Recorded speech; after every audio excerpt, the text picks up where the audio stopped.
Law of chemical combination का second law है the law of definite proportion और law of constant composition. सबसे पहले आइए इसकी डेफिनेशन को समझते हैं। It states that a chemical compound is always made up of same elements combining together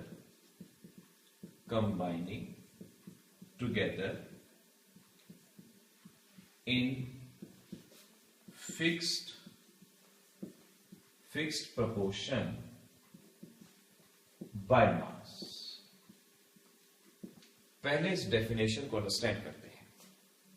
इस डेफिनेशन में कहा गया कोई भी केमिकल कंपाउंड किसी भी मेथड से बना हो, कहीं भी बना हो, वो हमेशा एक जैसे एलिमेंट से मिलकर बना होता है जिनके वेट का रेशो हमेशा फिक्स रहता है।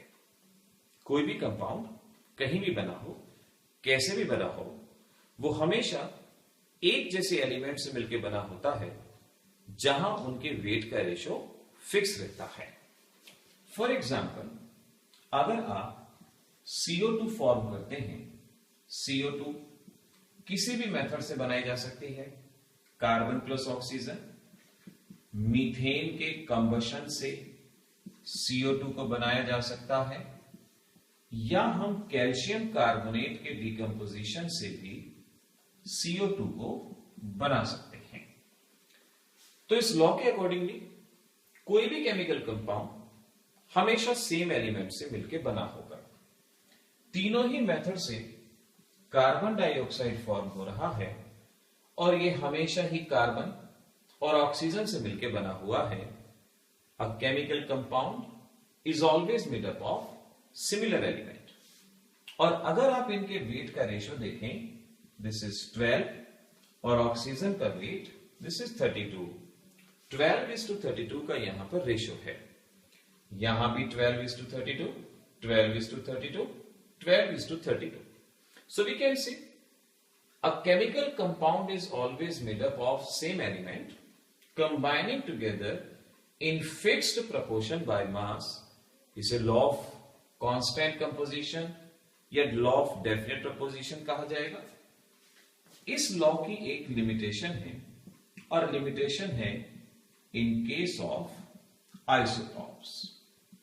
ये लॉ आइसोटॉप्स के केस में एप्लीकेबल नहीं होगा।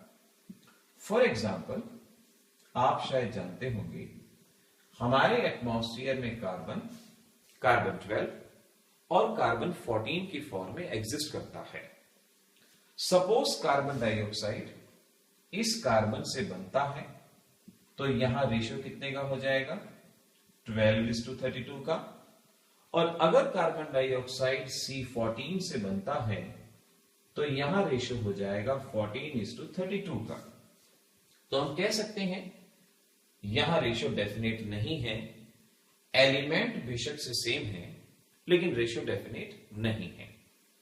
तो हमें ध्यान रखना है the law is applicable without considering the isotope. ये आइसोटॉप्स के केस में ये एप्लीकेबल नहीं होगा। आइए अब एक न्यूमेरिकल सॉल्व करते हैं और वहां से जरा इसको और अच्छे से अंडरस्टैंड करने की कोशिश करेंगे। न्यूमेरिकल इस तरह से है, CO2 can be prepared. Suppose आपसे कहा गया CO2 को दो तरह से बनाया गया।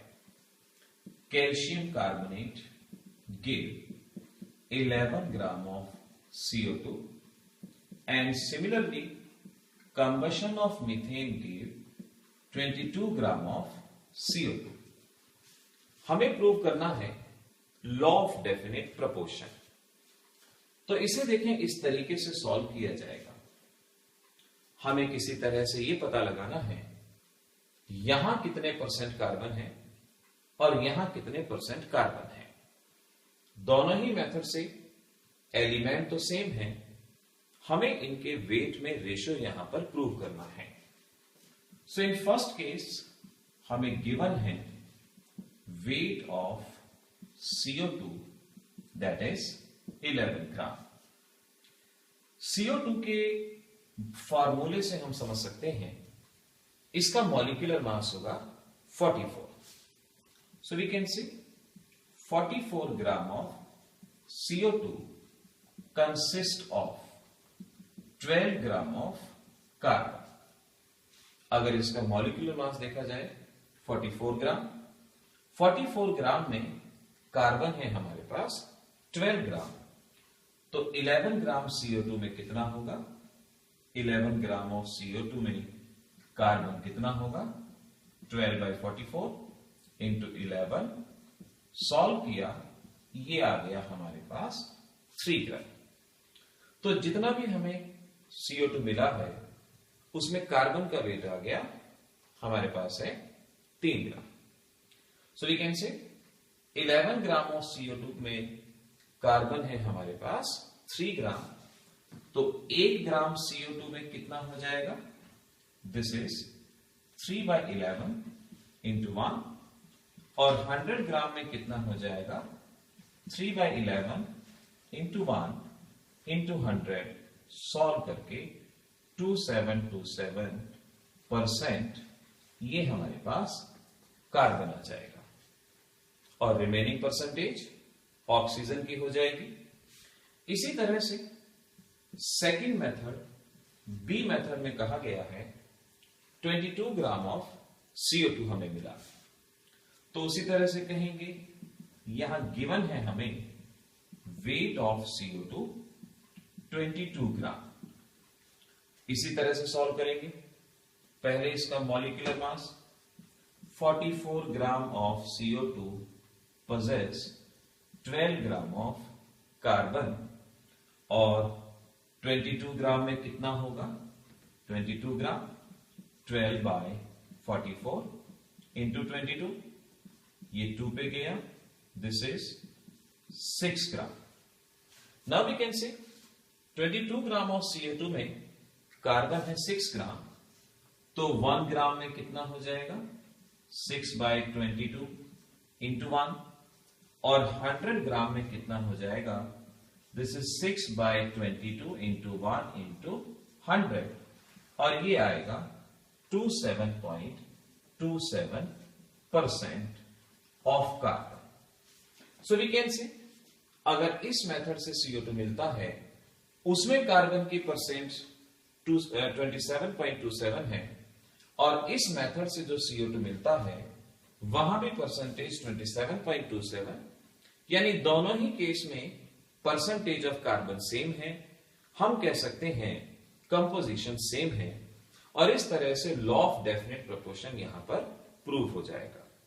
तो कोई भी न्यूमेरिकल हमें दिया जाएगा, आपको जस्ट ऐसे ही फाइंड आउट करना है कि आपको कितना प्रोडक्ट मिला है, उसमें आपको किसी एक एलिमेंट की परसेंटेज फाइंड आउट कर लेनी है। अगर वो दोनों तरफ से सेम आती है तो law of constant composition true रहेगा। तो ऐसे हमारे पास 2 लॉ हो चुके हैं, law of conservation of mass and law of constant composition.